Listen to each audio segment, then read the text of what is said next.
کہ قربانی کے گوشت پر فاتحہ درست ہے یا نہیں؟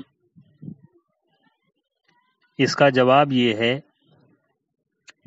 کہ گاؤں اور دیہات میں اور بعض جگہ شہروں میں بھی یہ بات مشہور ہے کہ قربانی اور عقیقہ کے گوشت پر فاتحہ نہیں ہوتی۔ خود مجھ سے بھی بہت سارے لوگوں نے قربانی کے گوشت پر فاتحہ درست نہ ہونے کی باتیں کیں۔ یہ ان کی جہالت اور شریعت سے ناواقفیت کی دلیل ہے۔ فقیہ ملت حضرت علامہ مفتی جلال الدین احمد صاحب قبلہ امجدی رحمۃ اللہ تعالی علیہ کے ایک مصدقہ فتوے میں موجود ہے، جس کا خلاصہ یہ ہے کہ ہر طیب و طاہر حلال چیز پر فاتحہ درست ہے، یعنی ہر پاک چیز پر فاتحہ درست ہے۔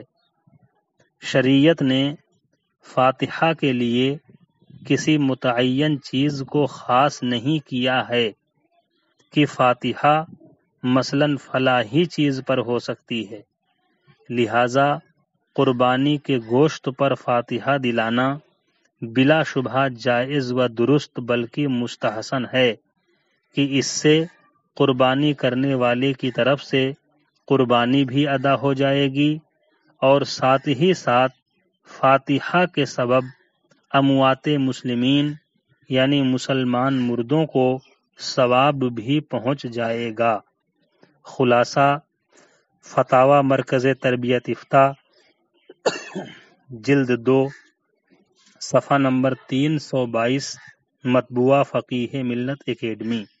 اللہ تعالی ہم سب کو شریعت کے مسائل صحیح طور پر جاننے کی توفیق عطا فرمائے، مسلک اعلی حضرت پر زندہ رکھے اور اسی پر موت بھی عطا فرمائے، آمین بجاہ حبیبہ سید المرسلین صلی اللہ تعالی علیہ وعلی آلہ وصحبہ اجمعین۔ السلام علیکم ورحمۃ اللہ وبرکاتہ۔